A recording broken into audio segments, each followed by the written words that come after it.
You're listening to Luke's English Podcast. For more information, visit teacherluke.co.uk. Hello listeners, how are you doing today? I hope that you're well.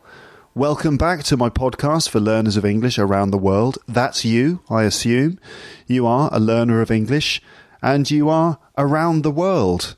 This is where you can get English into your life in the form of some regular listening practice. This time you're going to hear me in conversation with a guest, and the guest in this episode is my friend Sarah Toporoff, who also goes by the name the Paris Quiz Mistress. This is the first time that she's been on the show, and that means that this one will probably be a little bit more difficult for you to follow, but that's all right. It's all good practice. Sarah is originally from the USA, so you'll be hearing an American accent from her and a British accent from me in the same conversation. And yes, we actually understand each other, of course. Anyway, Sarah is from the States, but these days she lives in Paris, like me. And basically, Sarah loves pub quizzes.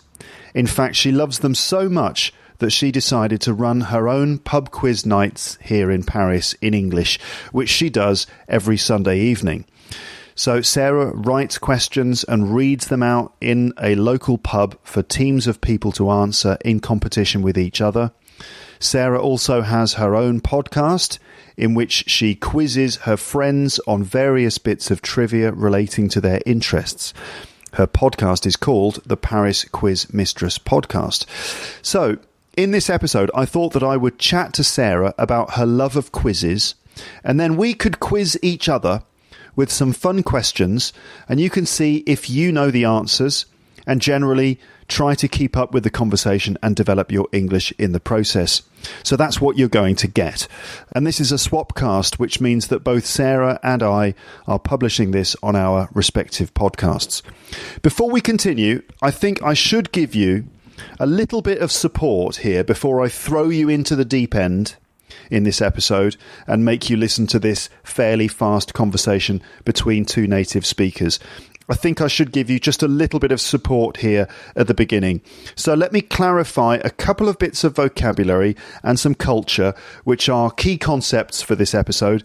And I also have a few questions for you to consider in order to help you prepare to understand this episode more easily.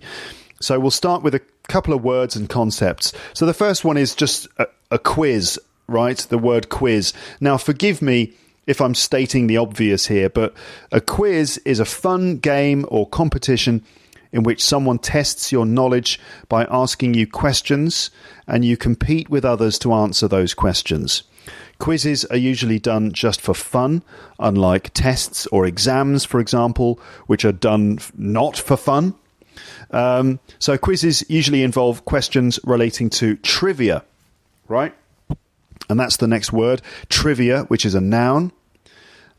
Trivia basically means trivial information or facts which are interesting or amusing but not really presented for a specific purpose. Right, so that's just trivia. Just sort of, oh, that's quite interesting, isn't it? Right? That's basically as deep as it gets with trivia. Okay, oh, that's pretty interesting. Okay, so that's trivia. Just sort of fun facts, random bits of general knowledge, facts and figures, names, dates, places, moments in history, pop culture, and things like that. So that's trivia. Now, the next thing is a pub quiz. And as the name suggests, a pub quiz is a quiz done in a pub. Big surprise there.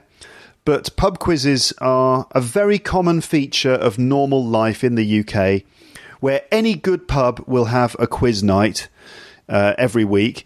And if you've ever spent time living in the UK, then you might have noticed this. You might have sort of noticed all the pub quiz nights that happen in the local pubs. Perhaps on a weekday evening in the local pub, you might see teams of people sitting at tables, competing against each other to answer questions which are read out by a host who might be speaking into a microphone or something. It's sort of an excuse to just be in the pub and have a few drinks, but it's also a really fun way to spend an evening with other people. A good host will prepare some tricky but achievable questions that make you think and that could spark some conversation later in the evening. And the host might throw in some funny comments here and there just to keep things light. The questions are often quite convoluted and might sound more difficult than they actually are. But at the end, the answer sheets from each team are marked and the winning team wins a prize, typically a bottle of wine or something like that. And pub quizzes are also known as trivia nights in some places. So there you go, that's pub quizzes. Now, does that sound familiar to you? This is the world of the pub quiz. Are they a common feature in your country? Do you have pub quizzes? Do you have quizzes? Do they happen in pubs? Do you have pubs? Do you have, I don't know, do you have questions? Do you have facts where you live? Are there other people? I don't know where you are. Anyway, do you have pub quizzes where you come from? Are quizzes a sort of a normal part of everyday life in various situations? So fun quizzes like this also take place in other situations too. And I'm just talking about the UK here and UK culture, but also other English-speaking places too, because often things are similar in our cultures, like, the UK, the USA, and other English-speaking places like, Australia or Ireland or wherever, right? Our cultures are pretty similar in some regards, and I think quizzes and pub quizzes are kind of things that you find in all those places. But what about for you? I mean, I'm sure it's the same for you, isn't it? I'm sure you have quiz nights and stuff, but I don't know. Anyway, where I'm from, quizzing is sort of part of our DNA. Any excuse for a quiz, basically, especially if it takes place in a pub. But also it could be in other situations like at a family get-together, when you're with your family, or it could be at school, or even at work, Christmas parties and things like that. So I'm sorry for my rambling here. I'm rambling. I know some of you are like, oh, he's just rambling. Right, I know, but sorry for rambling here, but seriously, I'm saying these things because thinking about this stuff before you actually listen to the conversation might help you focus your attention on the topic of this conversation a bit more closely, and that will allow you to follow things more easily and therefore learn more English from this, and then as a result, get a feeling of accomplishment in your life which you carry with you, bringing extra positivity and confidence, which ultimately helps to make you more successful and fulfilled as a person in your life, which then impacts on other people in similar ways, and the benefits then spread out from you in concentric circles, improving the lives of other people around you, and then they start smiling a bit more, and ultimately the world just becomes that bit better, which makes all the difference to the global balance of everything.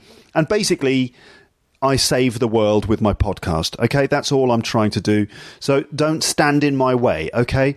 The fate of the world depends on this, okay? Now, just in case this introduction wasn't long enough, I'm now going to quickly read out the questions that Sarah and I are going to ask each other in this episode, just to give you a chance, just to give you a fighting chance to understand them in advance so that you don't get lost in the conversation, okay? Remember, I'm just trying to save the world with my podcast, so forgive the rambling introduction. It's not really rambling, Luke. You've got very specific aims. You know what you're doing, don't you? Actually, thanks for saying that. I do know what I'm doing. There is method to the madness. Trust me, okay? Trust me.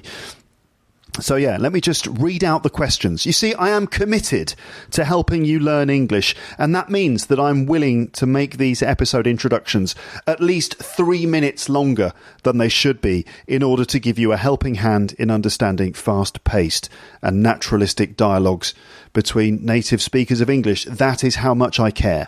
So listen to these questions. Try to understand them. And can you answer them? Do you know the answers to them? If you do that, you'll be more prepared to understand the conversation and all of the other bits of chat that happen, as a result of these questions being asked. So here are several questions, first of all, which we used as examples of quiz questions at the beginning. So the first one is this: how many countries make up the UK, and can you name those countries? That's a classic question which I've asked a number of times before on the podcast, but there it is. How many countries make up the UK, and can you name those countries? Next question is this one. Which Eastern European country... Now, that's already a subject for discussion, the expression Eastern Europe, and some people disagree with it. Some people say that is an old-fashioned phrase, and countries that are often included in the term Eastern Europe sometimes don't like being called Eastern Europe. They're like, we're not Eastern Europe, we're Central Europe. What are you talking about? Anyway, so forgive the phrase Eastern European, but that's okay. I'm sure you understand. Now, which Eastern European country shares 0 of the same borders that it shared borders with in 1989, although its physical borders have not moved? Yes, that's an example of a convoluted quiz question, but sometimes the convoluted ones are the most interesting. Which Eastern European country shares 0 or none of the same borders with countries that it shared borders with in 1989, although its physical borders have not moved? That's a complicated one, but, you know, that'll be explained later. And then specifically here, Sarah's questions for me. So she asked me 9 questions. Now, these questions might seem a bit random, but Sarah is a great quiz mistress, and there is a link between all the answers to these questions. There is a link between them all, and it's a link which is tailored to me somehow. So can you spot that link, and do you know the answers to these questions? So the first one is this. For which film did the MPAA, that's a film classification board, like a film regulator in America, for which film did the MPAA refuse to allow use of Ben Stiller's character's last name in the title unless filmmakers could find an actual person with that last name? I'm not going to repeat it because you will hear it again in the conversation. Second question. What second novel by English author Charles Dickens is alternatively titled The Parish Boy's Progress? Third, what film series began in 1988 and stars Bruce Willis as John Mcclane? Fourth question, in British English it means eraser. In American English it means condom. What is it? Number 5, what is the type of gun that features as a weapon in the board game Cluedo? Question 6 from Sarah to me. Scar Tissue is the name of Anthony Kiedis' autobiography. Anthony Kiedis? Kiedis. Scar Tissue is the name of Anthony Kiedis' autobiography as well as one of his hits. With which band? Question 7. P.D. James, Edgar Allan Poe and Gaston Leroux are all writers specialising in what genre? Number 8. The flags of Romania, Colombia and Moldova all primarily feature which 3 colours? And question 9. The first episode of what television drama opens with the news that the RMS Titanic has sunk? So those are Sarah's questions for me. Okay, do you know the answers? Listen on and you'll find out. And then my questions. Well, my questions for Sarah are actually really quite stupid. And in fact, I'm not going to list them here because they're all too silly. And I'll let you discover them in all their glory as you listen to the episode. So just listen on if you want to hear my questions for Sarah. But to give you a heads up, they focus on music, movies, well, one movie to be exact, and British English slang. So there is definitely some vocabulary to learn here. In any case, whether you can answer these questions or not, I hope you enjoy listening to this conversation about trivia and that you manage to keep up with it all and pick up some English. I will chat to you again very, very briefly at the end, but it's now time to get started properly. And here we go.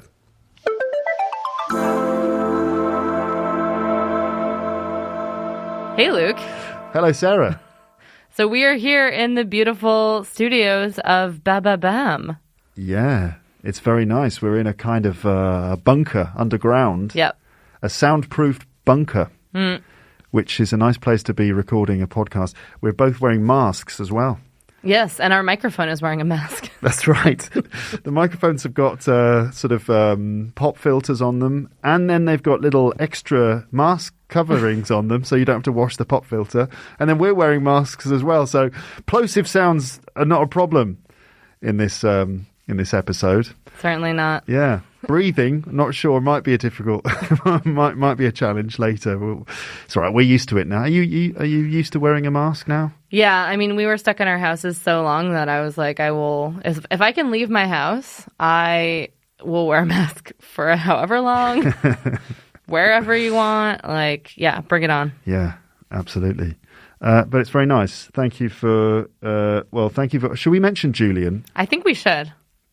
Well, and we have. We have, haven't we? Who is Julian? So, Julian is my coworker.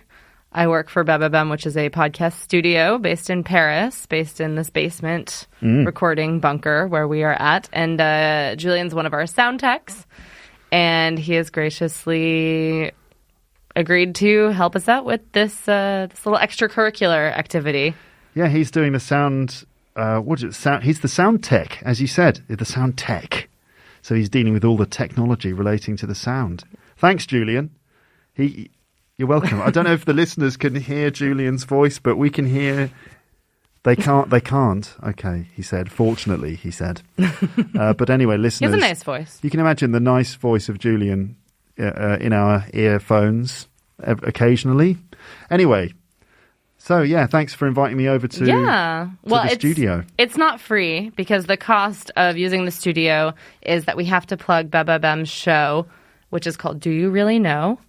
Which is 3 minutes on a sort of buzzworthy topic. It publishes every weekday, and you can find it on all of your favorite places to listen to Luke's English podcast, certainly, or the Paris Quiz Mistress podcast, for that matter. Wherever you get your podcasts, wherever you find Luke's English podcast, except, of course, the Luke's English podcast app, which is only for Luke's English podcast, I'm afraid.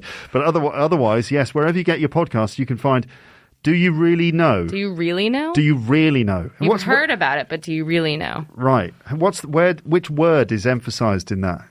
Is it do you really know, or do you really know?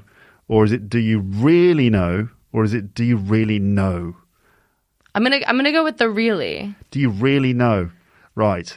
That's the name of the podcast, folks. 3 minutes per episode. Yep. It's in English. Yep.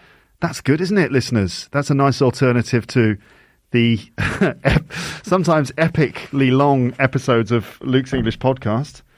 And your podcast is called the Paris Quiz Mistress. Paris Quiz Mistress podcast. The Paris Quiz Mistress podcast. That's a bit of a tongue twister. Yeah, I mean, I'm the Paris Quiz Mistress. You are. I got my name because I host pub quizzes in Paris, and people would come into the bar and say, "Hey, where's the quiz master?" And because we're in France, we like to feminize all the names of job titles. Yes, that's a French thing, isn't it? It's a very French thing. So I said, well, I can't, I identify as a woman, and master doesn't really quite feel correct. Mm-hmm. And what's the feminized job title of a master? Well, that would be a mistress. Yes. Which sounds naughty. It does. It's Paris Quiz Mistress sounds like, yes, someone is having an affair with you. And answering questions on trivia at the same time. I found my my Google search data, like people who found my podcast on Google. What did they search for? And some of it was a little bit lewd. So some people are looking for a mistress in Paris, and that's two of the words in your podcast title. And they search for a mistress in Paris, and this podcast looks interesting.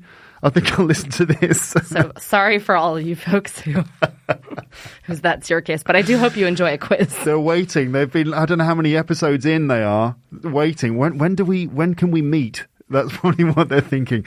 Well, I hope you've been enjoying the trivia, guys. Yes. Yes. Okay. So, do you really know the Paris Quiz Mistress podcast and Luke's English podcast, all being recorded in What's the name of the studio again? Bababam. Bababam. Bababam Studios. Yeah. Okay. All right. Well, do you want to do your Paris quiz mistress thing? What would you normally do? This is a swapcast. This is where this recording is going to be published on both of our podcasts. Yeah. And so we were talking earlier about wait a minute. Who's the host of this? I know, we're going to step on each other's little host toes. Potentially. What would you normally ask at this point in an episode of your podcast with your guest? Well, I'm very curious to know what your relationship is with trivia and quizzing, because I don't, from my point of view, I don't think you have a very strong relationship with trivia and quizzing, just because you don't come to my trivia nights. I know, I'm very bad. Shame on me. But you know what? This is making up for it. For 10 years, you haven't been coming to my trivia nights. But look, I know. I get. This is your punishment. I have to quiz you one-on-one. Well, the thing is, I actually really love pub quizzes, but obviously not enough because I haven't been to yours. And I totally should, but you have to just take my word for it that I do love a pub quiz, and I'm very sorry that I haven't been to yours. Every time I see you, we talk about it, and you remind me, about it, and I'm like, oh, I must come, and then I just don't. Well, to be fair, anytime I happen upon a Brit in Paris, I'm like, well. You know what a trivia night is. Yes. You know what a pub quiz is. The concept is clear to you. And that is half the battle in this city. So. Yeah. Well, because here, people don't know the concept of a pub quiz. It's not so much in the culture. When I explain it to people, because a lot of times, I host in some bars that attract a lot of tourists or a lot of people passing through who aren't necessarily there for the quiz. So I'll be like, hi, we're doing a quiz tonight. And it's panicked looks. A quiz? What, like a test? An English test? Kind of. People do get a little bit nervous. And I said, don't worry, it's just like school, except there's beer. And, my quizzes don't cost anything to participate. And you could win drinks. And it's, very low pressure. And we also have a prize for the best team name. That's good. Because that's all part of the fun, is coming up with inventive team names. Exactly. Have you had any good names that you can think of at this moment? Oh, yes. I had the best team name this past Monday was... what was it? It was Communist Pirate Ship USSR. Oh, wow. Communist Pirate Ship USSR. Exactly. Because, of course, pirates go R. Yes, that was the joke. Well, exactly. I have to explain these things to my listeners who are I do too. Sorry, what? Communist Pirate Ship USSR. Right, so actually, how do we know each other? Well, we certainly don't know each other from pub quizzes. No, and I'm sorry again about that. I feel bad, but anyway, yes. No, we don't. Okay, there's no hard feelings. I'm not one of your quizzing friends, but we know each other through mutual friends, mainly, right? Well, I would say I know you because I'm a big fan of your work. Oh, thank you. Which work is that? Well, when I first moved to Paris, I started coming to stand-up shows through our friend of the pod, Sarah Donnelly, friend of both of our pods. Yes, indeed. And so I knew her, and basically we moved to Paris at the same time. Another friend of the pod, Molly Martinez, introduced us, and I just started coming to stand-up nights, and you were one of the comedians, and I was like, Sarah's funny, but Luke is really, really doing it for me. Oh my goodness! Don't tell Sarah you said that. She knows. No, I don't know. I think I am a big Eddie Izzard fan. I think just anything that's British is going to be funnier to me. Yeah. Okay. I love Amber Minogue. Yes. She's just wonderful. I think it's the dryness. Uh-huh. I think it's the dryness that really speaks to me. The dry humour, the sort of understatement or something. I'm a huge Eddie Izzard fan too. And that's kind of like the surreal side of things as well. Yes. Oh, great. So you yes. won me over, and then I think someone said, do you want to meet Luke after the show? And I was like, what? I can talk to him? So he's getting embarrassed now, listeners. He's turning red under his mask. I'm blushing now under my mask. Well, that's nice. Nice to know. Yeah, well, thanks for laughing during the stand-up shows. That's always good. Yes, yeah, well. Yeah. That's why I come. So what about quizzing then, right? You want to know about my relationship with quizzes, don't you? Yes, please. So as a Brit, as you said, I definitely know what the concept of a pub quiz is, that it's almost like an institution in British life. And so, of course, I've been to lots of pub quizzes and have taken part quite seriously sometimes, because when I take part in a pub quiz, I want to win, Right. Of course. Very important. Obviously, the beer is part of the enjoyment and the socialising and all the rest of it. But normally when I'm with my team at the table, I try to instill a sense of, what's the word for it? A sense of motivation and team spirit that we're going to win this quiz. And I like to focus on the questions and really try and win the quiz. And I don't have a bad record. The last quiz that I participated in with my wife, we won that. We won a bottle of champagne. So it's a British thing. It's a family thing as well. My family, we like to do quizzes with each other. So when we get together, we will actually, these days, we actually will write sets of questions, which we then at various times will ask each other. So, wow. My dad writes his questions, my mum writes her questions, my brother, me, my wife, we all write our questions, and then at various times we just ask each other the questions. So at holidays or family get-togethers? Holidays, family get-togethers, we have the Thompson family quizzes, and they often involve lots of frustration. People get upset because they don't know the answers, and there's competition, especially between my parents. I see. Who's the most intelligent, and all that sort of thing. My strengths are pop culture, music, movies. All right. Yes. Maybe some of this will come in handy. I hope so. As an English teacher as well, to adults, quizzes are a thing that you do as an English teacher. And for example, at the end of an English course in London, when I used to work in London at the school I worked in, we would have a big school pub quiz at the end of the course. And a lot of the time... At the pub? Yeah, we'd take them all down to the pub. There would be about sort of 40 students in teams. The teachers would have got together and agreed all the questions in different categories, and we'd do it. And the students wouldn't really understand what was going on, what the purpose of it was. It's like, is this teacher, is this included in my assessment? Like, no, it's just for fun. Do you understand fun? You know what fun, just a fun quiz. And we'd ask them questions about British culture, the standard things about the Queen and about the line of succession to the throne. And a classic question being, how many countries are there in the UK, and can you name them? And you'd be surprised. Can you answer that question? I hope so. Go ahead. Well, it would be 4. Yes. It would be England, Scotland, Wales, and Northern Ireland. Yes, bingo. Great Britain would be not including Northern Ireland. So effectively, and correct me if I'm wrong, Northern Ireland can't participate in the Olympics because it's Team Great Britain. Yeah. Why is that? Well, yeah. See, the thing is that you've heard my stand-up routine, haven't you? Because that's one of the things I detail in my stand-up. Anyway, but... Do you mention the Olympics? I've got stuff about the Olympics, but not the thing about Northern Ireland. The thing is about Great Britain so the United Kingdom, as you said, is those 4 countries.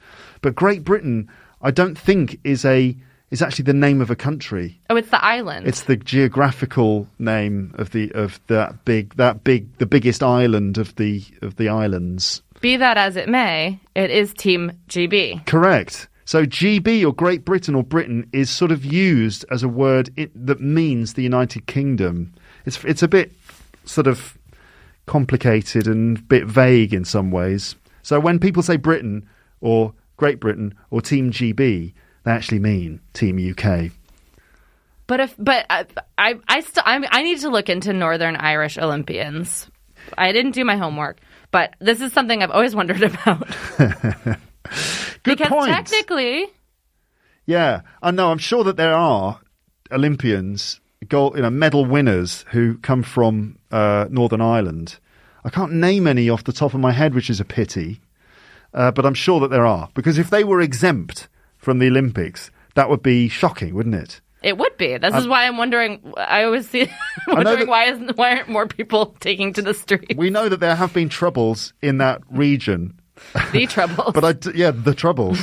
I don't think it was because of the Olympics, but maybe that was like just the straw that broke the camel's back. That they're like, we're already really angry about the whole cultural and political and religious makeup of this part of the world. The English, the Irish, reunite Ireland. No, it's part of Britain. What is Britain? But anyway, the main thing, like, guys, you can't take part in the Olympics. We're on dodgy ground here. Let's stop talking about the troubles and move on. Anyway, I love quizzes, and you do too. How did you get into doing quizzing, and what's the appeal of being the quiz mistress? I really like being right.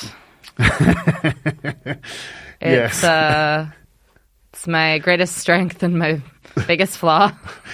Okay, so wait, as a participant in quizzes.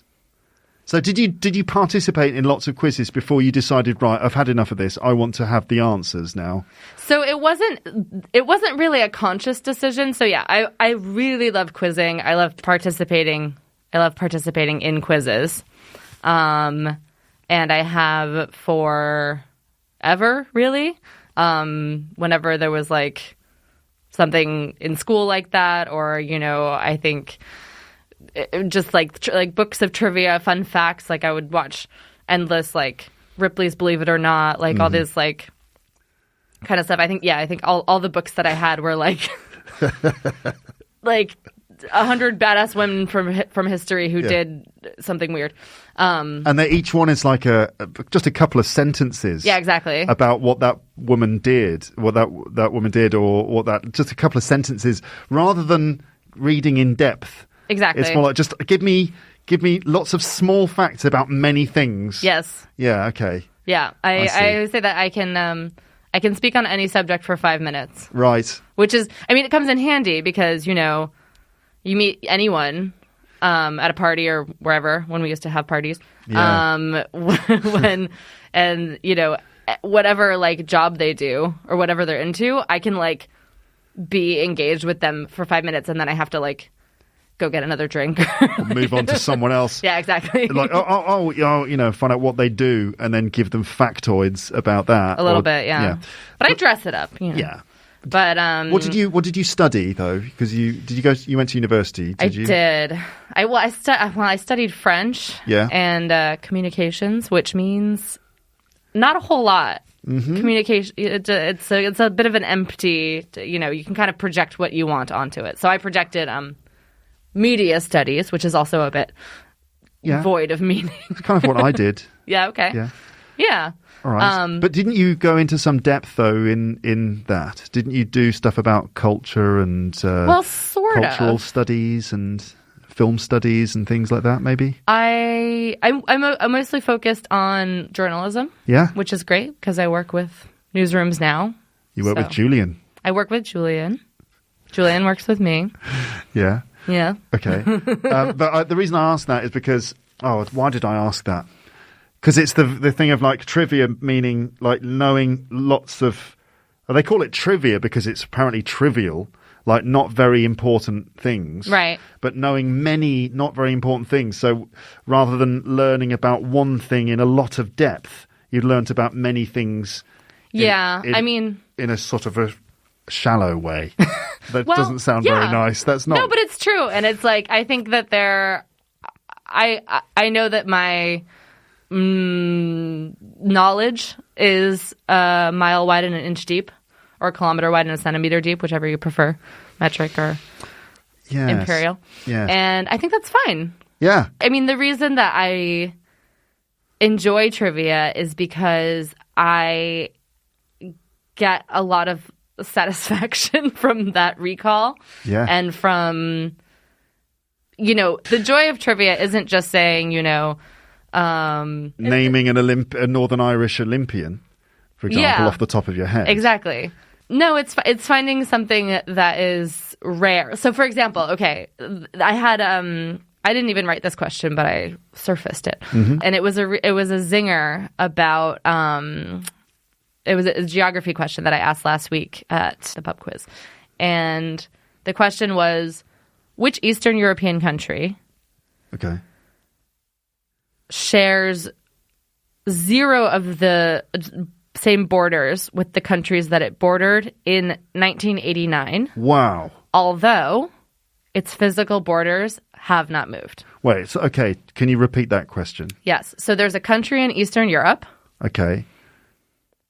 And from 1989... Yes. Compared to 2022... Yes. 0 of the same bordering nations. Wow. But its physical borders... Yes. The same. Okay. So it's a country that borders... Yeah. But do you see what I'm saying? Yeah, that's trivia. You have to find the nugget in a set of facts. Yes. Because borders changing between, for the past 30 years. Mm-hmm. It's a fact. It's not trivia. But it's very interesting because it basically is a little door into a much, much wider subject, which is about the geopolitical changes that happened as a result of the fall of the Iron Curtain, and how so many different countries sort of changed their names and those sorts of things, and how there were various political changes that happened, and that one question is being so specific. It's asking for only one. It's a very closed question in a sense. That trivia, it has to be pretty tight. Or else you get skewered at the bar. Right. Yeah. There has to be a very clear, straight, single answer. Yeah. Otherwise, it's a nightmare where people start disputing. Yeah.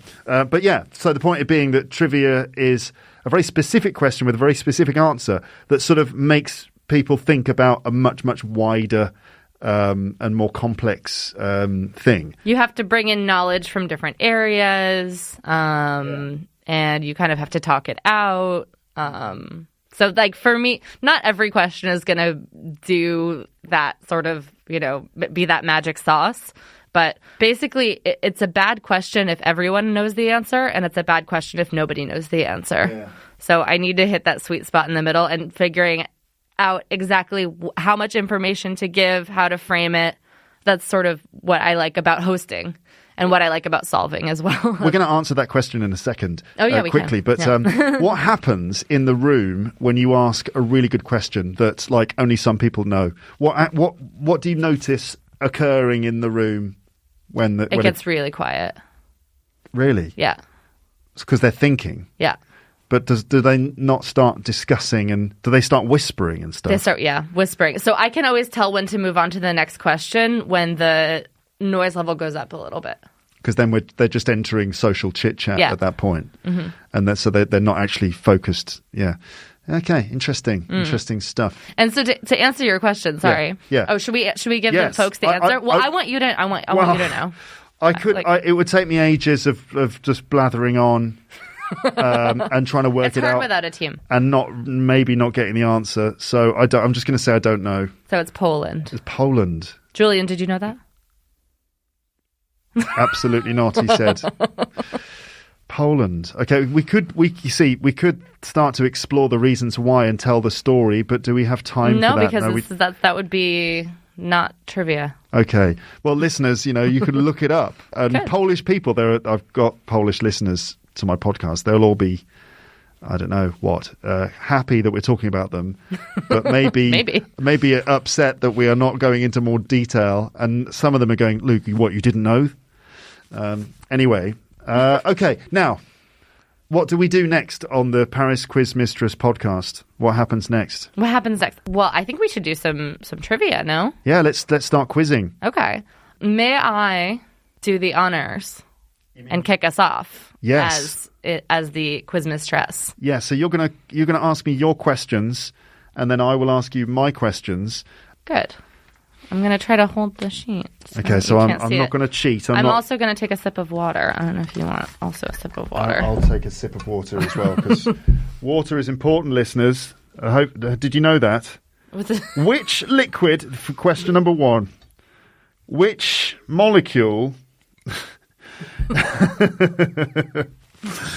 Are you still okay with the mask? It's all right by me. It's okay by you. Yeah. We probably sound a bit muffled. This is me without the mask, listeners. Listen to the clear tone of my voice. Slightly sibilant, but still very clear. And this is me with No, this is me with the mask on. It's fine. It's fine. Is this the best recording you've ever done, Julian? Julian's laughing. Love the way he said that in a very dispassionate voice. Yes, I am laughing. I am really enjoying this recording. Julian should come to your stand-up. Julian is still trying to understand the whole Poland question. Poland's got an interesting and complicated history. Fascinating place, he said, trying to make the Polish people feel good. Okay. If I hold this here, will you just not look at it? I'm just not going to look at the page. Sarah's got a page with all the questions on it, listeners, and I am now turning in my seat. So I'm facing a different direction so I don't inadvertently look at the answers. Is that okay for the mic? This is fine. I'm not asking you. Julian, it's fine, isn't it? All right. So here goes your very own personal pub trivia quiz, not in a pub. Here we go. Luke. Yes. For which film did the Mpaa... So do you know what the Mpaa is? The Mpaa is... In England, it's the British Board of Film Classification, so they decide the age ratings for films. Exactly. So it's the Motion Picture Association of America. Okay. Yes. Okay.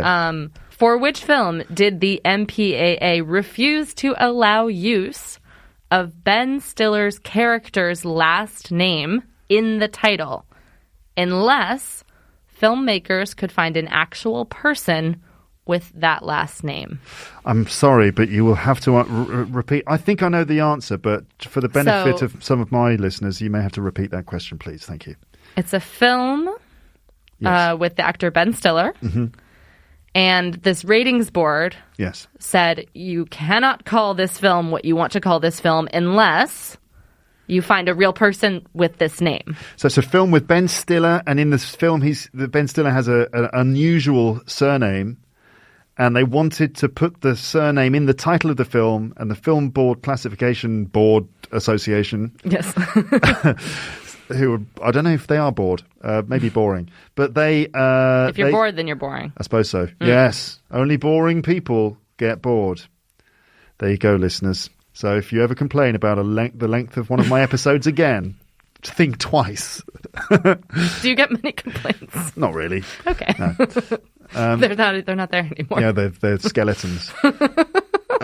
So it's got to be one of the Meet the Parents sequels. Is it Meet the Fockers? It is. Congratulations. Yeah! First one. Yes! Got one right. Yes. This is good. I'm better at this than penalties. Than England are at penalties. English people generally are better at quizzes than penalties. But we're better at most things than we are at penalties. Never mind. Is this a football? Yeah, sorry. Okay. Never mind. So meet the Fockers. I wonder what that is called around the world. What's it called in France? Do we know? Julian? You can't Google a quiz. Julian just Googled the answer, listeners. He's cheating in the control room. Anyway, Julian, what Robert, mes parents et moi. Mon beau-père, sorry. I thought it was like Robert. I was like Robert De Niro. Robert De Niro, yeah. My stepfather, my parents, and me, or yeah, okay. But in the English title, Meet the Fockers, because his name is Greg Focker, right? F-O-K-K-E-R. F-O-C-K. F-O-C-K-E-R. Yep. Greg Focker, which is, many laughs in the film as a result of Robert De Niro calling him Focker. Well done, Focker, and stuff like that. Yeah. Okay. Next question. I'm glad I got that right. I'm glad you did too. This is starting off strong. Next question. What second novel by English author Charles Dickens is alternately titled The Parish Boy's Progress? The Parish Boy's Progress or Yes. Progress. Sorry. Yes. That's all right. In British English. So basically, Charles Dickens' second novel, The Parish Boy's Progress. Oh dear, listeners, I'm ashamed to say that I don't know which one is the second of his novels, but The Parish Boy's Progress. I'm gonna speculate that this is the story about the progress of a boy. So I'm going to say Great Expectations. That is wrong. I'm sorry. Oh, no. How terrible. I got it wrong. Everyone thinks I'm a stupid idiot. I'm sure that's normal. They already thought that. Would you like to try again? Progress of a Boy. Progress of a Boy. Is that like a paraphrase of the title? Like the sort No. of... No, I don't want to try again. Okay. I want to cash in my chips. That's all right.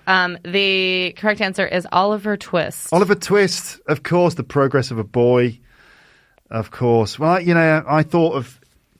In my defense, I thought of Great Expectations because it is about he goes from a boy to a man and everyone's like, oh, what's going to happen? Everyone's expecting him to do great things, hence the title. And, how's his progress getting along? Has he done great things yet? See, that's way more than I could have told you about that book. And more than I probably could have told you about Oliver Twist. So trivia is just... Yeah, it's really just that. Surface. Skimming the surface. Exactly. I could tell you Oliver Twist.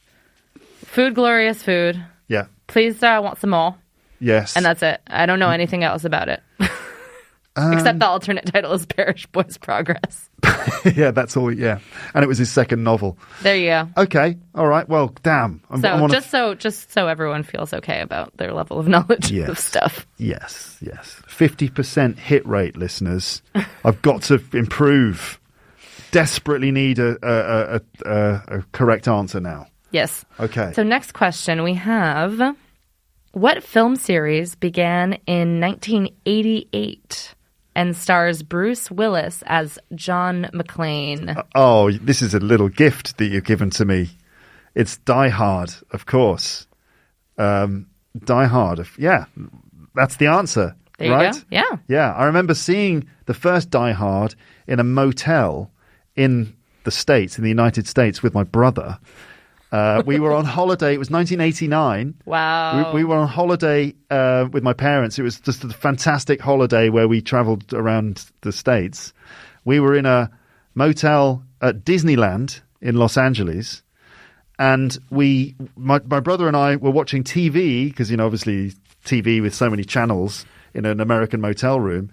And we ended up watching Die Hard. And it was just the most amazing thing, because it was not edited. Because when those sorts of American action movies are shown on British TV, they get edited. The very violent bits are cut, and the swearing is cut as well, hilariously.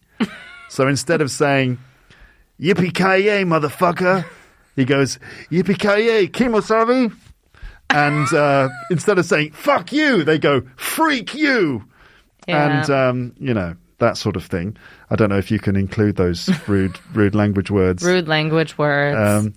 But I remember us watching it, and there's a bit where he shoots a guy in the knees, and you see his jeans get all tattered, and there's blood.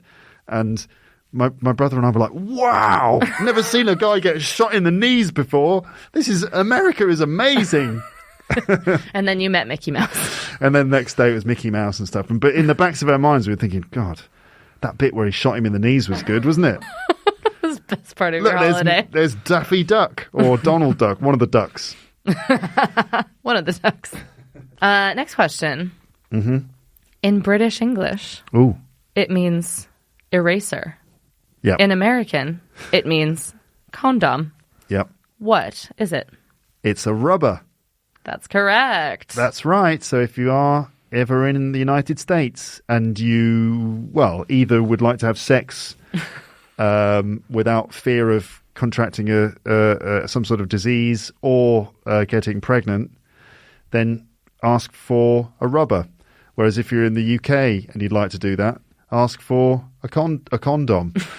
Or, alternatively, if you've drawn something with a pencil and you'd like to remove it, ask for a condom. No. Always wear a condom. Where? Yes. Always, regardless of what you're doing. Wrap it before you tap it. Exactly. If you're illustrating something with a pencil, or you are... it's just safer. Generally safer.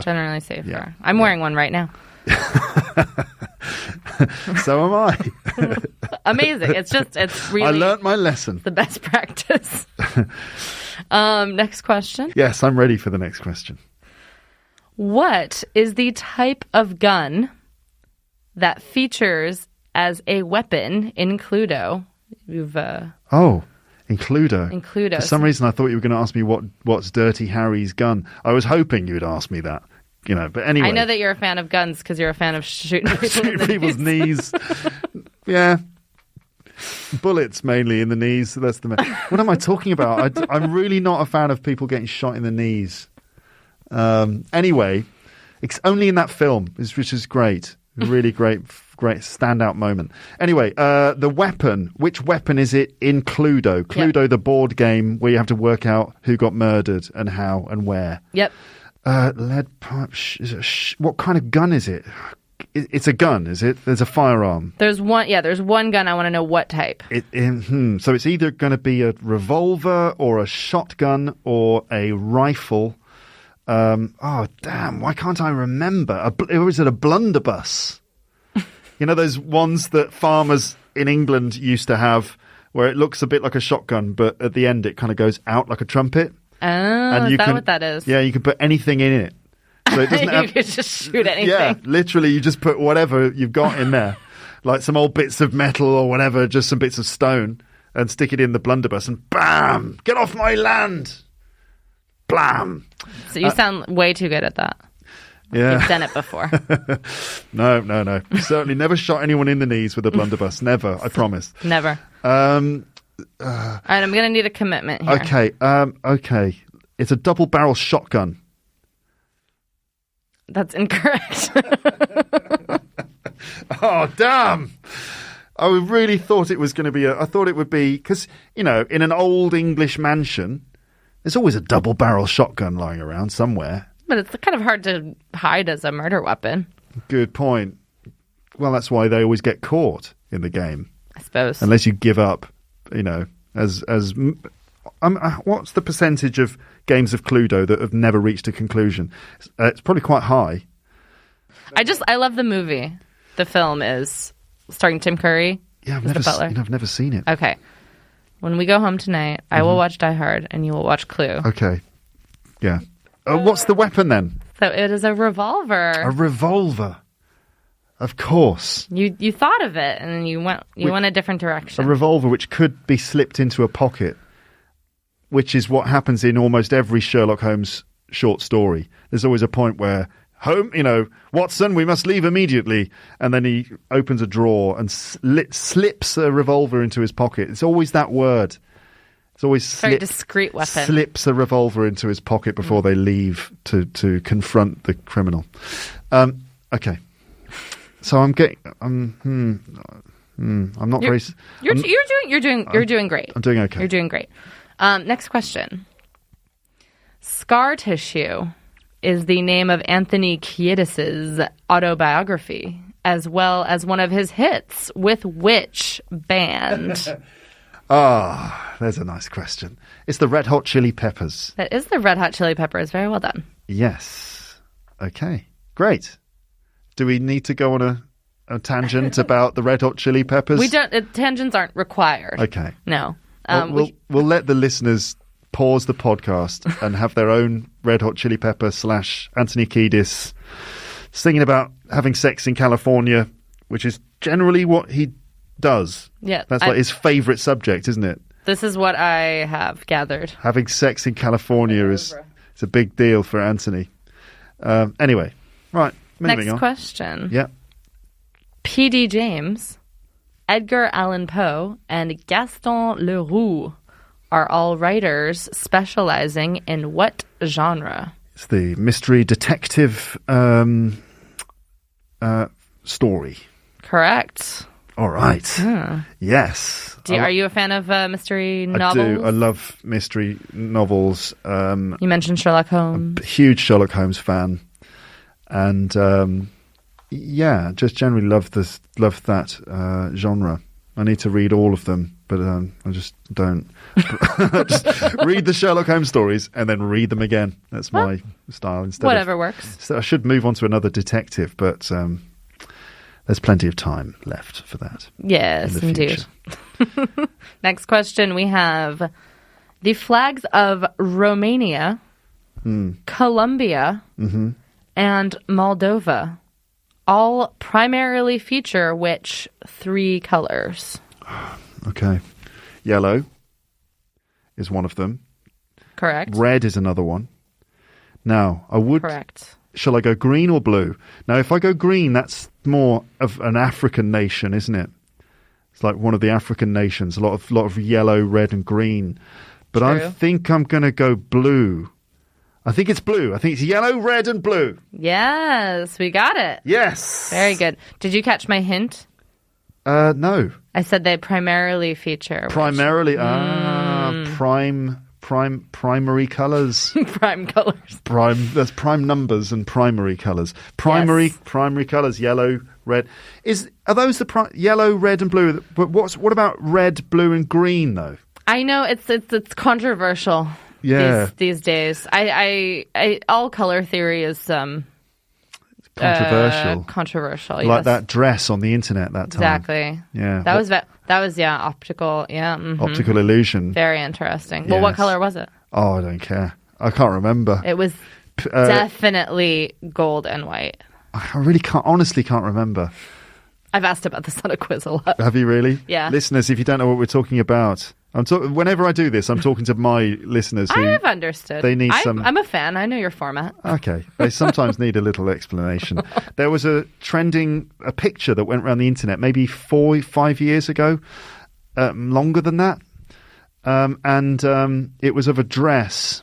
And it was basically, what colour is the dress? And some people thought it was pink and gold. No? No. Go on. It was blue and black, it was not. Yeah. Or white and gold.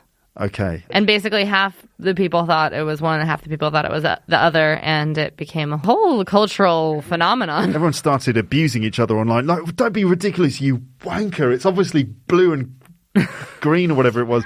But anyways, what is undisputed is the colors of the flags of Moldova and Colombia and Romania. Yeah. I wonder why they went for those colours. Do you think that they had the same meeting? You know what I mean? Maybe. They just went through the same decision-making process. I don't know. Anyway, interesting. Flags.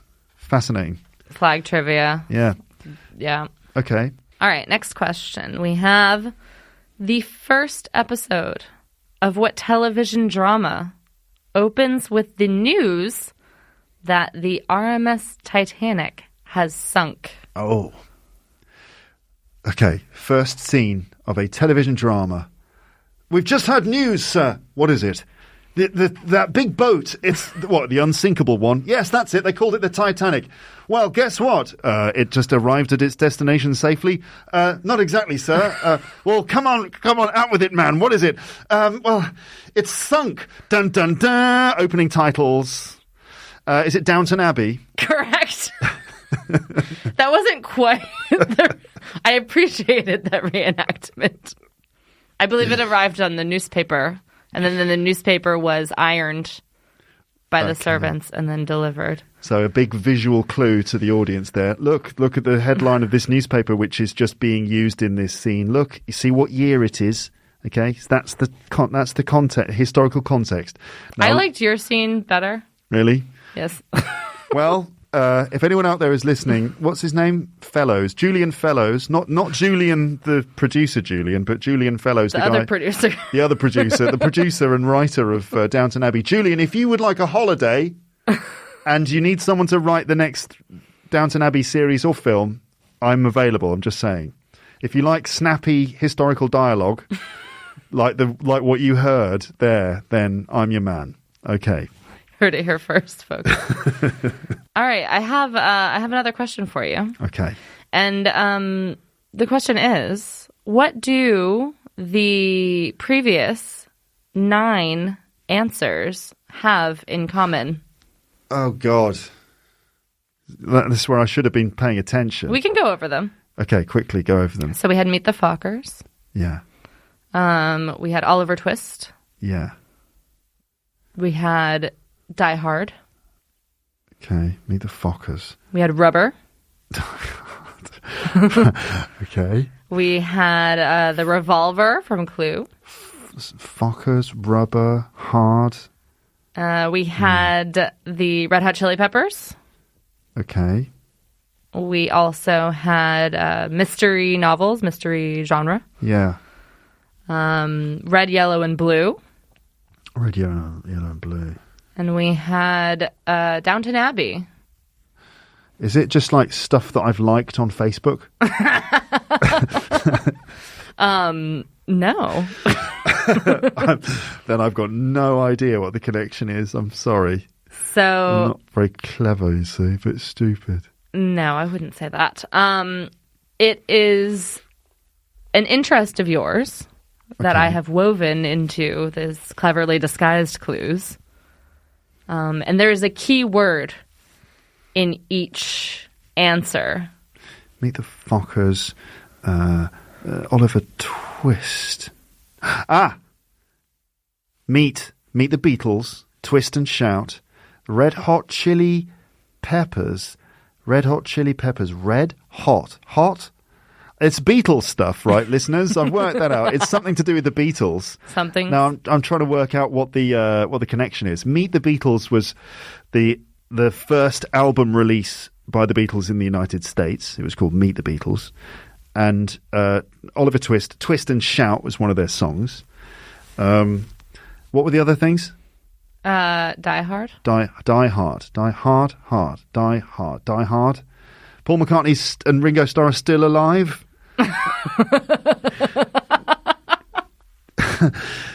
Especially Ringo, like.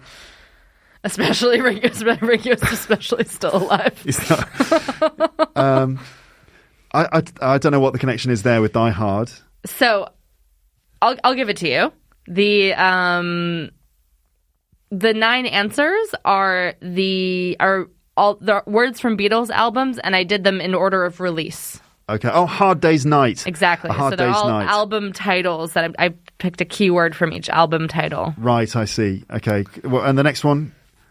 Rubber. Rubber Soul. Yep. Revolver. Just the name of the album. Revolver. Red Hot Chili Peppers. Sgt. Pepper's Lonely Hearts Club Band. Correct. Mystery. Magical Mystery Tour. We had Red, Yellow, Blue. Red, Yellow, Blue. Oh, the Red Album and the Blue Album. Because there are compilation albums called the Red Album and the Blue Album. Red, Yellow, and Blue. Well, that was the answer. One of the keywords is in there. I don't know how it connects to the Beatles. Well, I suppose you're not a fan of Yellow Submarine. Oh, Yellow Submarine. Okay, right. And Red Submarine and Blue Submarine. Don't forget those ones too. All them. And the White Album. Right. Which is just called The Beatles. So I suppose one of the quick clues has got the word the in it. No, I didn't include that one because it was, it was just technicality, right? Yeah. And Let It Be, I don't know. And Abbey Road. Just Abbey Road, yeah. Abbey Road. Downton Abbey, yeah. There you go, yeah. Okay. There you go. That was really good fun. Now, it's my turn, isn't it? I suppose. To ask you questions. So yeah. I don't know how long this has been going on for. Much longer than your episode. Julian, how are we doing? Almost an hour. It's just standard length for an episode of Luke's English podcast. Okay, so Sarah, we've said before. So this is my chance to ask you my questions that I've written. Yeah, this is when I start panicking because I realize that I'm no longer in control of the show. Yeah, and you should start panicking because this could spiral out of control. You mentioned before how we know Sarah Donnelly, friend of the podcast, and Molly Martinez, also friend of the podcast. I asked Molly actually on Facebook for some ideas for my questions. And she simply said, okay, Hanson.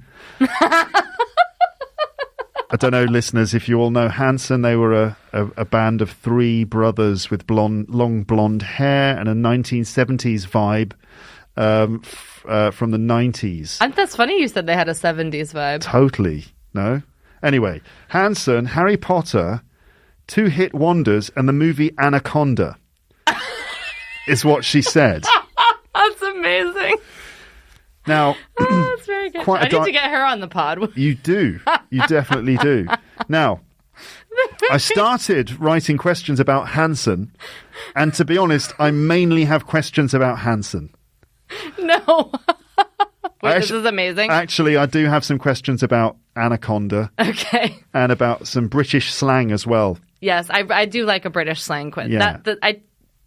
Okay. Yeah. Okay, I'm feeling better. So so basically you've got some questions about Hanson, some questions about Anaconda. I skipped Harry Potter. That's fine. Because I think that you may have done that before. I don't know. But anyway. It's a problematic fave. Plus I need to... As is Hanson, to be honest. Some of my listeners are going, oh, Luke, you should have done Harry Potter, because obviously some of them are like, oh, we like Harry Potter. But no, sorry, we're doing Hanson.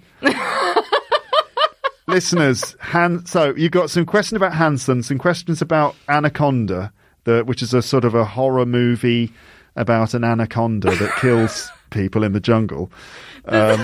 And from the 90s, and then some questions about British slang. Okay, so we're going to start. Excellent. We're going to start with Hanson. Listeners, just a reminder: three brothers, young. They were young. One of them was like probably too young, really. Well, I think have been put into the music industry. 8, 11, and 13 when they had their first big break. That's actually one of my questions. You're welcome. I thought you were looking for me. I'm just trying to make sure. Information. I'm trying to make sure my listeners know who Hanson are without revealing any of the answers to my questions. I'm gonna stop. Three brothers. They had blonde hair, quite long blonde hair. And they sort of seemed a bit 1970s. They wrote and played their own songs. They were popular in the 90s. I don't know if they were famous everywhere. Google it, listeners. Hanson, Hanson, band, and you'll see. Right. So, question number 1. Can you name... Just let me say the whole question before you jump in. Yes. Jeopardy rules. You're a fan of Hanson, or you were at the time. I'm a fanson. Is that the name of their fans? Are you still a fan of Hanson, or has your fandom trailed off a bit? It's similar to trivia. It kind of chose me. Oh, really? Yes. Unlike trivia, I don't always get joy from it.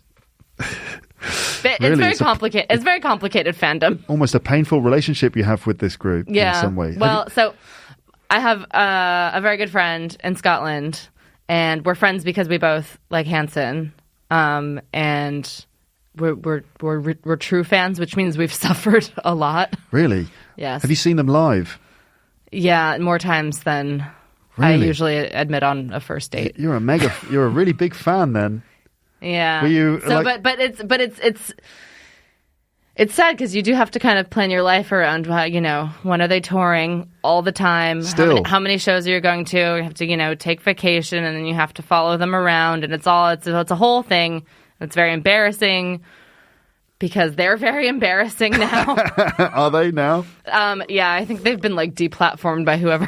I don't get into. I don't follow them on Instagram or anything, but I think they're Trumpers. I think they're just not good people, which is fine because they never really sang about them not being good people. Yeah, they seemed very nice and wholesome at the time when they were. I think they were, but I think their entire lives have been this, what they're continuing to do. So I think that they're a bit of an arrested development situation. Yeah, they've lived in a bubble, and it's kind of often the way with people who started in show business as children. It sort of can affect their development.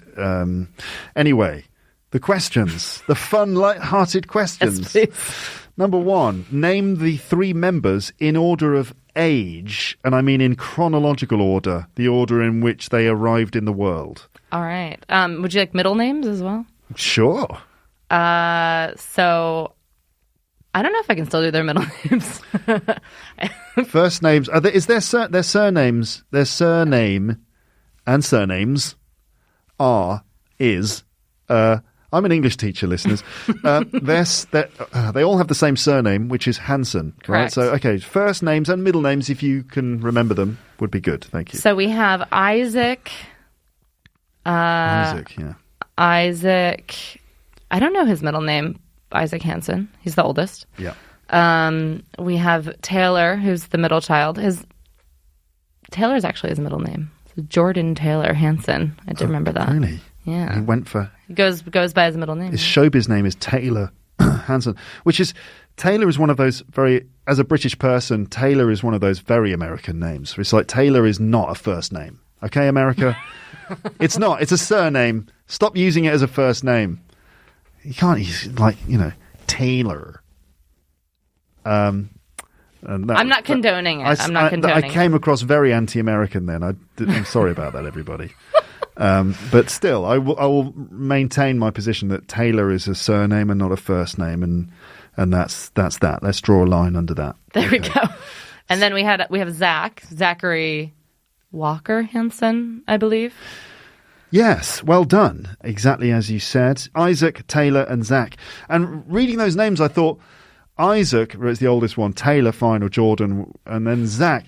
But it feels like Zach is just like the nickname of Isaac. It's like the short version of his brother's name. So when, you would have thought he would have a grievance about that. It's like, Mum and Dad, why did you just call me a shorter version of my older brother? Like, did you have no imagination?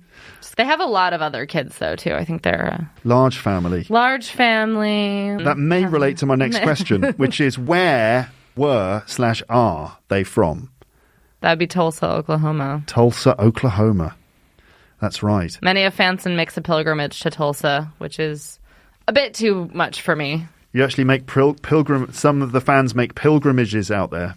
Is there a thing to actually see? Is it like Graceland or something? Is there an actual... I don't know. A sort of a museum or something like that? I mean, I think probably just them if they're not on tour.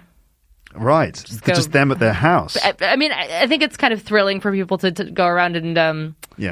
Talk to people who might know them. I don't know. So my next question is, what is the connection between Hanson and several other more respectable, reputable artists? So Wait. This is like... It's like I can say it, but you can't kind of thing. Okay. I'll rephrase the question then. What is the connection between Hanson and Beck and the Beastie Boys? Oh, two other acts that I greatly appreciate. Mm-hmm. Would it be the last name Hanson? Well, yeah, because Beck, his surname is Hanson, which I really confused me when I first discovered Hanson, the group. There was a listening post in the local music shop, and I went in. I saw the CD cover of these kids with their long blonde hair, and it said Hanson in a 70s font. I was like, huh? Because Beck Hanson. I was like, this sort of, it's similar in some way to Beck's image. And I turned it over. Oh, I'm going to give you the answer now. And there are some details on there that made me think, wait, is this like a Beck side project? What?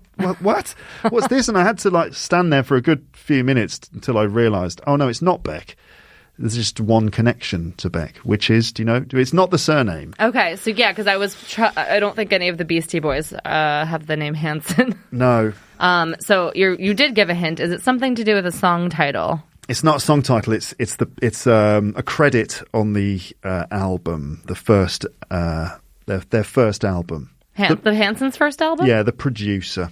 Oh, I don't know. So it was produced by the Dust Brothers. Oh yeah, You did know that. I did know that. Produced by the Dust Brothers, and they did they're a very respectable musical duo, and it has that Dust Brothers kind of sound to it. How would you describe the Dust Brothers sound? It's sort of like lots of samples and hip hop. It's upbeat party hip hop music, featuring lots of different samples and beats and things. Like the Beastie Boys. Paul's Boutique album is the Dust Brothers. Okay. And they also produced Odelay, the Beck album. Classic. The one with the dog jumping over a hurdle on the front. Yeah, so again, that's what when I was listening to Hanson, I was thinking, well, what's going on here? And then I realised, it's just the Dust Brothers, and they're working with these guys, and they just happen to have the same name as Beck, so it's nothing to do with Beck. Okay, interesting. I'll put the CD down and move on. Is actually what I did. And then revisit it later 30 years later for this quiz. Yeah, I'm actually like a huge fan of Beck. Yeah, to save face a little bit. But the thing is, I would be that crazy about Beck, but he doesn't tour as often as Hanson does. Yeah, so true. I'd follow Beck across Europe, but where are you? Like, Beck, come and look. If you're worried about ticket sales, don't worry. You've got one guaranteed right here.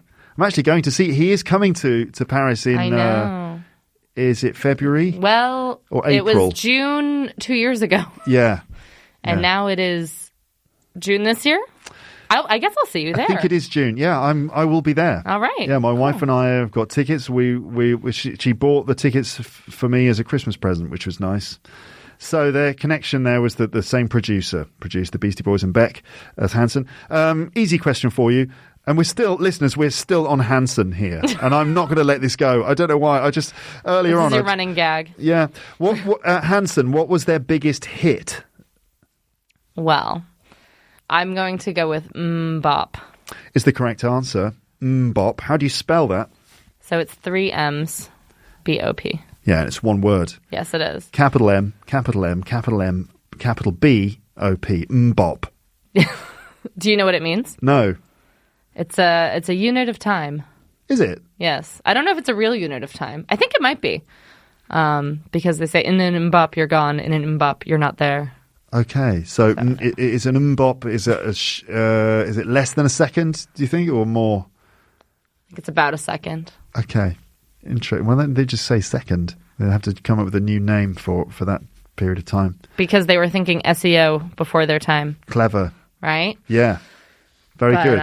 But you know what's great is that was their biggest hit. It was sort of the song that put them on the map at a very young age. Oklahoma.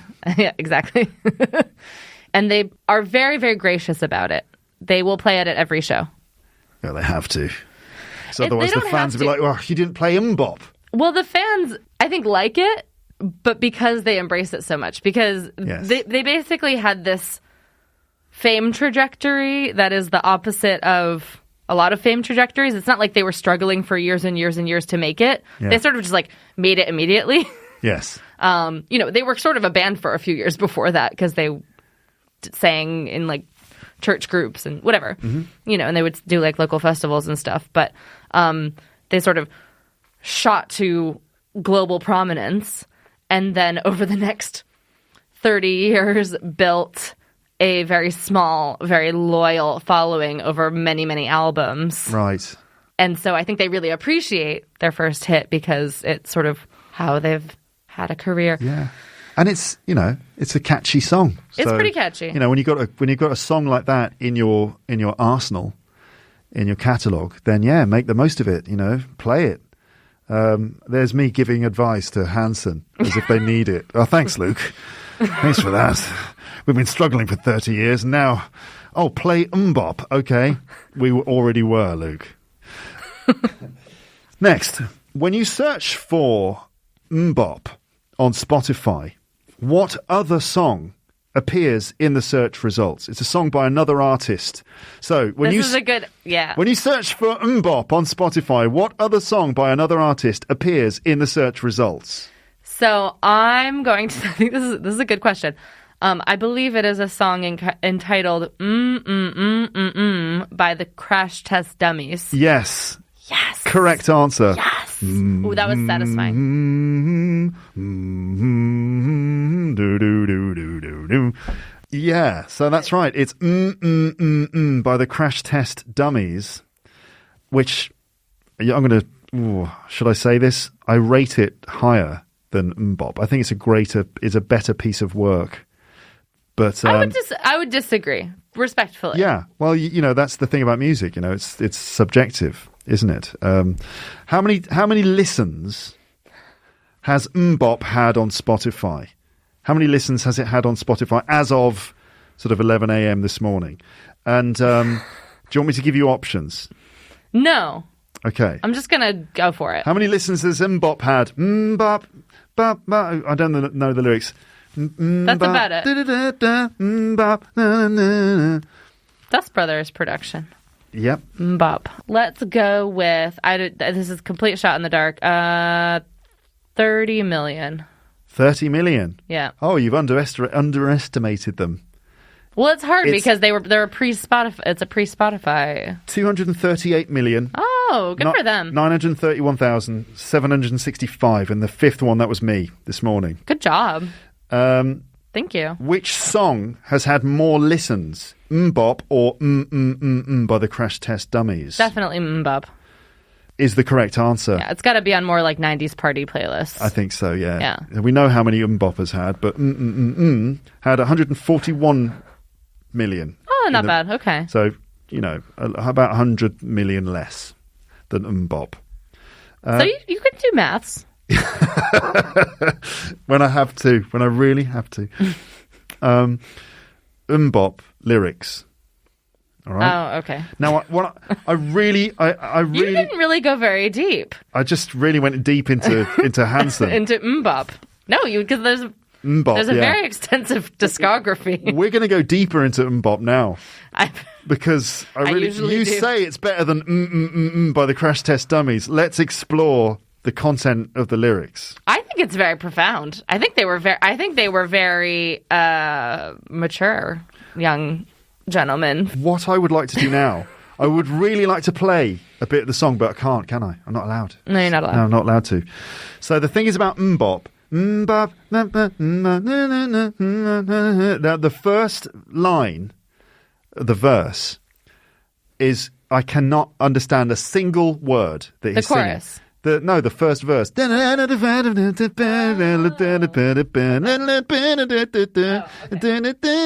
bit, I haven't got a clue what any, because it's one of those songs where everyone knows the song, you know how it goes. Mbop, oh, I love this song. Mbop, mbop, mbop, mbop. And then the verse comes in, and they're like, this is so unrelatable to me because like these lyrics are just like they're lasered into my DNA. Okay, like fill the blanks. All right, here comes the first line. You have so many in this life. Relationships. Yeah, you have so many relationships in this life. Only one or two will last. You go through all the pain and strife. Then you turn your back and they're gone so fast. Oh, yeah. So much wisdom, from someone so young. Right? You have so many relationships in this life. Only one or two will last. Only one or two? It's a bit of a bleak outlook. I think it's very realistic. You go through all the pain and strife, said a 14-year-old child. 11. 11-year-old, in fact. Then you turn your back and they're gone so fast. And they're gone so fast. Oh, yeah. Now, and then this. Then they're gone. So hold on to the ones who really care. In the end, they'll be the only ones there. And then you'll get old and start losing your hair. Can you tell me who will still care? Hair. Yeah. So, you hold on to the ones who really care. In the end, they'll be the only ones there. And when you get old and start losing your hair, can you tell me who will still care?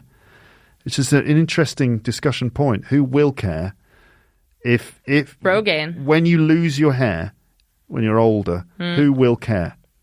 It's more of a philosophical question. Could be a marketing question, I'm just saying. Let's not answer that. I have to go through some more. So the second verse goes like this. Plant a seed. Plant a seed, plant a flower, plant a rose. Right. Plant a seed, plant a flower, plant a rose. You can plant any one of those. Keep planting to find out which one grows. It's a secret no one knows. No one knows.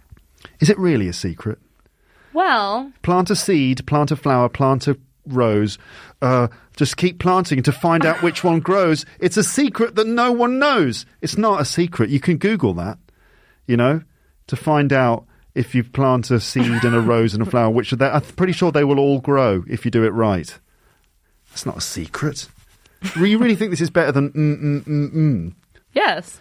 Okay, let's move on to Anaconda. There's not This is amazing. Not as much detail. I don't have... Can I tell you why Molly said this? Yes. Because one time we had a big night out, I guess, in Paris, and we didn't remember everything that happened, but all we knew was that when we woke up the next morning, the end credits of Anaconda were running on the computer, and we were like, this must have been the greatest night of our lives. So you went out, you had a really good time. And we came home and we said... You came home and you said, let's watch Anaconda. Yes. And then you fell asleep. Yeah. And then you woke up with the end credits of the film rolling, and you thought, wait, what? Did we put on Anaconda? And we were like, this must have been just the most unforgettable night that we forgot. Night, yeah. Yeah, it was so, great. Listeners, Anaconda is a film. It's about some people who go into the jungle and they get picked off one by a big, very nasty snake, an anaconda. Now, maybe you know nothing about this film, but let's see how wide your trivia net is spread around. Less than Hanson. I know less than I know about Hanson. I think you know less about most things than you know about Hanson. I know, it's really unfortunate. So, can you name the cast? Yes. I have a sip of water. Before Sarah attempts to answer this very difficult and challenging question about this great bit of cinematic work, she would like to rehydrate. You can hear the sound of the bottle. Julian, are you still awake? He's still there. Okay, good. I bet he's desperate to find out more about Anaconda. Julian, How are you doing for your train? Oh God! Well, we'll cover that. Julian said he's going to take a taxi. Oh God, there's going to be cost. I'll pay. Right. Sarah's looked at her watch about 9 times now. So, okay, can you name the cast of the film as they appear on the Wikipedia page? Just who's in it? Who's in it? Okay, so I thought this might be coming.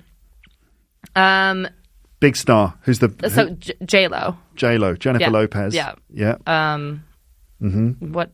Who was the male lead? Do you remember? Hip hop. I remember. Is it Ice Cube? It's Ice Cube. It's Ice Cube. So Ice Cube is in it. He's the cube, the cubed version of ice, not one of the other ices. It's Ice Cube. Exactly. Yeah. Ice Cube is in it. Yes, but he's not the male lead, isn't he? No. Well, who is then? I don't know. The Anaconda. Well, the Anaconda is gender's never stated. No, I don't think so. No. There is, I think that there's a white guy playing some sort of Spanish guy who's scary. Well, there's John Voight. Yes, that's him. Does he have a Spanish? He might have a Spanish accent. I'm not sure. Paul Cerrone seems to be his name, in this character's name. Anyway, it's one of those very bad films, isn't it?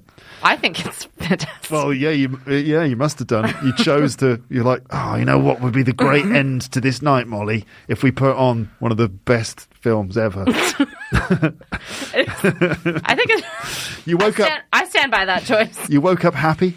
Oh yeah. Well, it must be good then. Yeah. I've never seen it. Can you believe that? It's very difficult. Or I don't remember. Maybe I have. I just don't remember, like you. Anyway, John Voight, Eric Stoltz is in it. Owen Wilson is in it too. Yeah. No, I've seen it actually several times. Because I don't know if you had this. Did you have like cousins where you would hang out and your parents would let you get away with stuff? Yeah. So the stuff we get away with was watching like PG-13 movies. Yes. And because there was only like VHS back then, that was one of the ones that was around. So anytime we were with our cousins, the rules were a little bit more bendy, and then we would say, well, it's our only chance to watch a PG-13 movie. We have to watch Anaconda again. And so I think with Molly, I was like, there was something of that was being recalled. That kind of, hey, the kind of the fun of getting away with watching a film that you shouldn't be watching, even though you were definitely older than 13 when you were with Molly watching it. Yeah. Danny Trejo. Oh, okay. He's in it as well. He dies at the beginning of the film. Okay. Spoiler alert. What's the most dangerous animal that you've ever encountered? Oh, me? Yeah. Have you ever encountered an anaconda? I don't think so. A deer bit me once in Japan. Oh. Was it in Nara by any chance? Yeah. Yeah. Oh. So, pro tip: don't hang out with the deer that are at the beginning of the park. The hungry ones. Yeah. Or the irritated ones. Yeah. Yeah. Okay. You gotta go deep into the park, and then the nice deer will come and say hi. They get progressively friendly the closer they get to the temple. Interesting that. Maybe they're a bit more spiritual, the ones at the end. And the other one, I don't know what I'm talking about. Talking nonsense. What's the tagline for the film? Any idea? Ooh. On the poster, on the poster, yeah. there's always a tagline, the name of the film, and then a line at the bottom to attract you into the cinema to watch it. Is it, don't want none unless you got buns, hun? It's not. It's actually, when you can't breathe, you can't scream. Oh, that's good. See what they did? They used the word scream in there, which is always good, isn't it? In a film, in a horror film tagline. It's like the Alien tagline, yeah. Which is? In space, nobody can hear you scream. In space, nobody. Something like that. In space, no one can hear you scream. Excuse me. Obviously, it's the same. Nobody. It doesn't make any difference.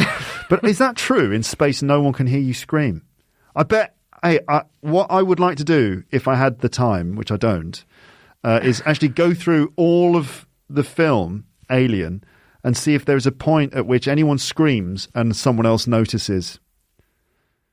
I bet there is. I bet that happens at least once, where someone's like, and it's like, oh my god, what happened to him?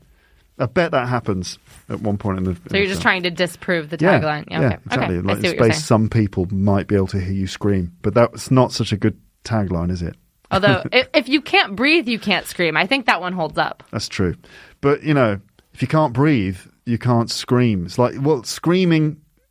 Yeah, I suppose screaming is like one of the things you're concerned about if you can't breathe. But also, it's like, surely it should just be, if you can't breathe, you're going to die. Like, never mind screaming, you're gonna die. Very squeezy snake. The Anaconda. They are. They squeeze. That's their main thing, isn't it? Squeezing. I suppose. Okay, you did well. You did well on those. That was okay. Yeah, that was the Anaconda quiz. That was the Hanson and Anaconda quiz. We could do the British slang and culture. Can we do it as a rapid fire? Yeah, we could do it at rapid fire. Definitely. Amazing. Yeah. Okay. Here we go. Rapid fire British slang. Okay. Now, if you describe something in British English as pants, how do you feel about it? For example, if you said that film was pants, wasn't it? That was total pants.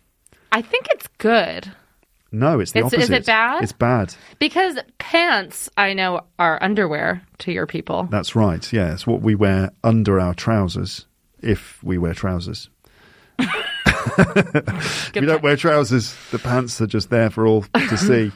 Or if you're wearing a skirt, you might. Anyway, you know what I'm trying to say. Yeah. So pants, pants is bad. Pants is bad. Okay. Next question. How would you feel if you'd run out of bog roll? Bog roll. What is bog roll, and how would you feel if you ran out of it? I would feel quite unclean. Yes, because bog roll is toilet paper. Toilet paper. That's right. Bog is a word for toilet. The bog is the toilet. So bog roll is toilet paper. It's not a very polite term. The bog. No, it's quite a familiar term, but it's not inherently a swear word. No. But it's just it's slang. Yeah. Like pants. Yes. Sort of. Yeah. Slang. Pants. Slang. Bad. Pants. Can you use that in a sentence? Sorry to go back. So I saw Anaconda 3, and what was it like? Oh, it was total pants. It was pants. Yeah. Okay. Well, of course, it's Anaconda 3.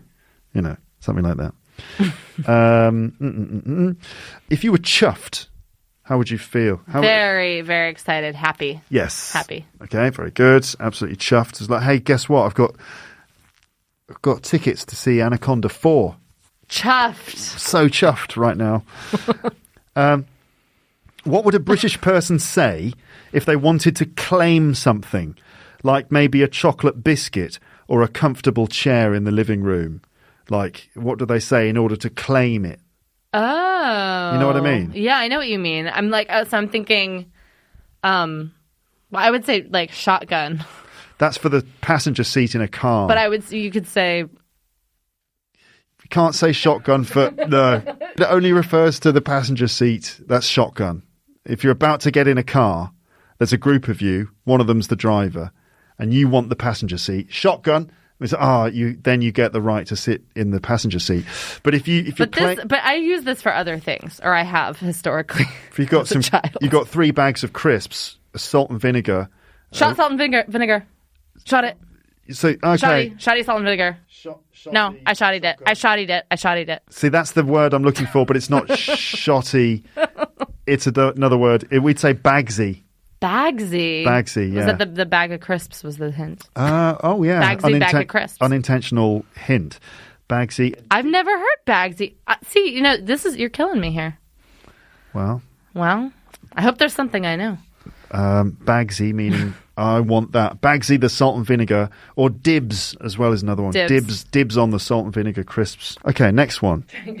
If someone needed to get some kip is the word. Obviously, you can tell because of the way I said it. If someone needed to get some kip, how would they probably feel? Like, I need some kip. What's kip? That they would probably feel sleepy. Yes. So kip means sleep. Yes. Yeah. Well done. You got it. Go for a kip. Yeah, I'm going to have some kip. I need some kip. I'm going to get some kip. Right, meaning some sleep. Yes. Next, you've got this is the third last, the last by 3, the third from last question. What F word is used to say that someone is physically attractive? It's like saying hot. Fit, exactly. Very good. I would ask you some follow-on questions, but we're doing the quick round. Next, what L word is a generic sickness, like the flu or a bad cold? And we're not talking about COVID. It's kind of a pre-COVID expression. So when someone's just got the generic flu or cold or whatever, and they're at home, they're not like, "Where's Dave?" Oh, he's got the L word. Lurgy, yeah. Lurgy. The lurgy. So they used to use this in the Georgia Nicholson books, Angus Thongs and Full Frontal Snogging. So I haven't actually said it out loud or heard it out loud. I read it. I could tell it's the word. Yeah. It's a word you've read in a book rather than heard. Lurgy, not lurgy. Lurgy. Yeah. Very good. Very good. Very good. To have the lurgy. So where's Dave? Oh, he's got the lurgy. He's not coming out tonight. Oh, he's got a bit of lurgy. He's got the lurgy. Yeah. Okay. And then the final question, which is easy, I think. Where do you put suitcases in a car in the United Kingdom?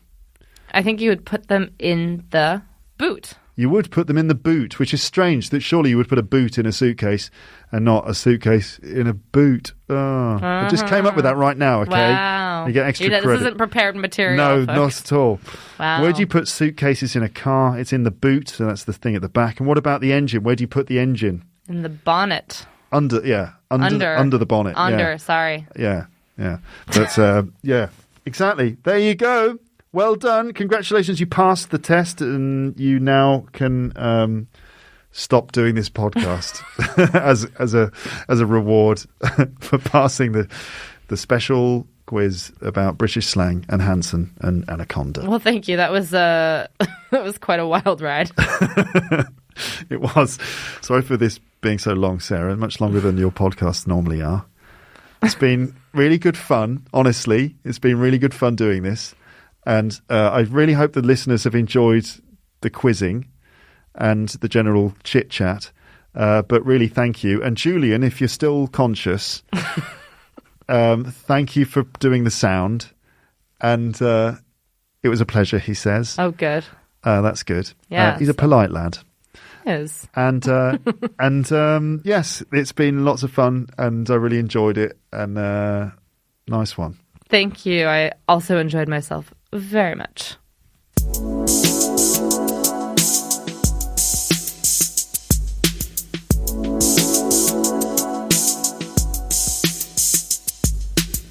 So that was my conversation with Sarah Toporoff, also known as the Paris Quiz Mistress. I hope you enjoyed that, listeners. Well done, you made it all the way through to the end. I say well done as if it was like really hard for you. I don't know if it was. Maybe you were just like, no, that was great. I really enjoyed it. Some of you probably will be thinking, yeah, that was fine. I don't mind the long episodes, Luke. I don't know why you make a big deal out of it. I don't know either, really. It's not a big deal at all. Then again, though, some people are like, crawling through the desert, desperately trying to get to the end of the episode.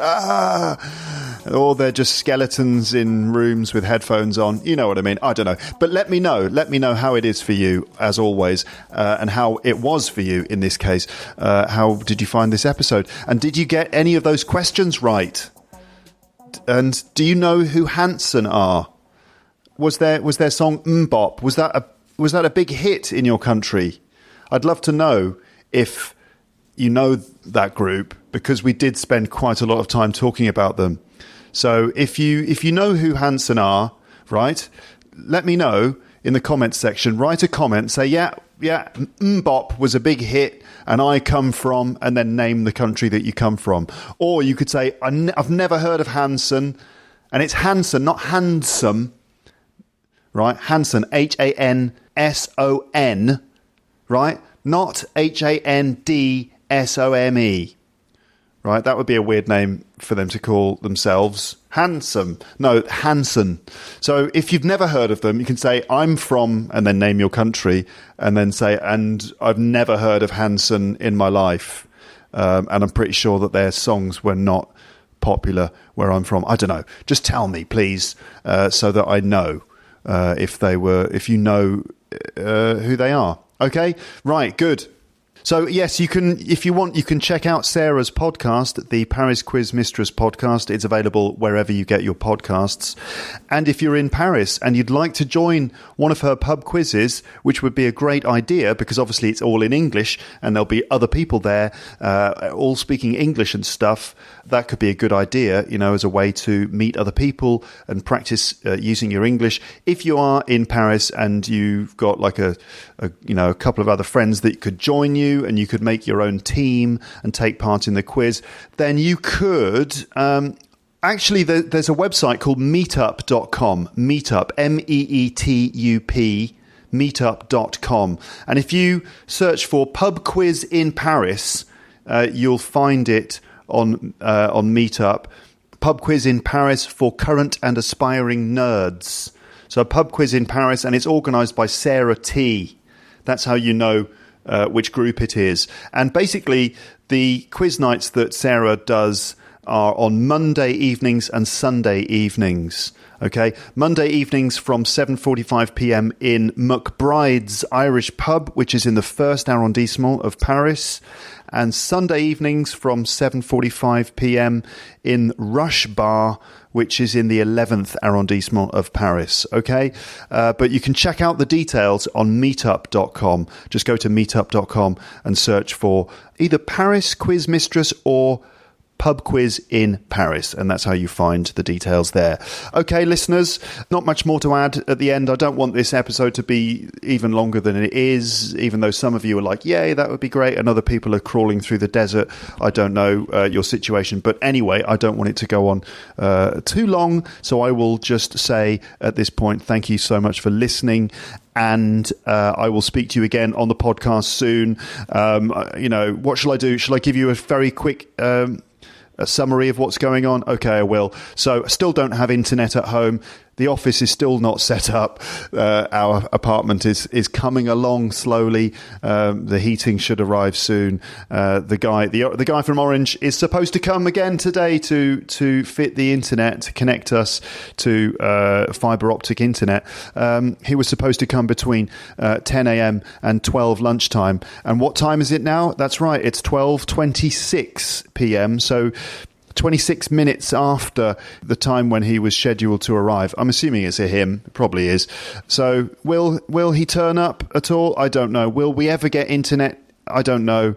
But anyway, Tomorrow I've got a guy from the electricity company coming to the office to have a look so he can quote how much he expects it to cost to connect it and to fit plug sockets and stuff like that. And then I've got to, basically that's the situation. I'm still not completely ready and set up. And so this weird sort of no podcast or slow podcast or impossible to work on podcasts period continues, but I expect things will be different in a couple of weeks' time. All right, so there we go. I'm still in limbo land podcast-wise, uploading these episodes, these brief episodes every couple of weeks using my mobile phone's internet connection. But the podcast will be back properly soon, I think. And premium people, I am working on premium stuff. I am. P33 Part 3 has become quite an epic project as I go through a big list of words and look at all the different parts of speech and stress patterns related to those words. That will be coming to your premium subscription very soon. Thank you so much for listening, everybody. Have a nice day or night or morning or evening or breakfast or lunch or drive to work or drive home from work or jog or walk in the park or lie down or whatever it is you're doing. I hope you're having a lovely time and thank you for listening. I will speak to you again soon. But for now, it's just time to say goodbye. Bye, bye, bye, bye, bye, bye. Thanks for listening to Luke's English podcast. For more information, visit teacherluke.co.uk.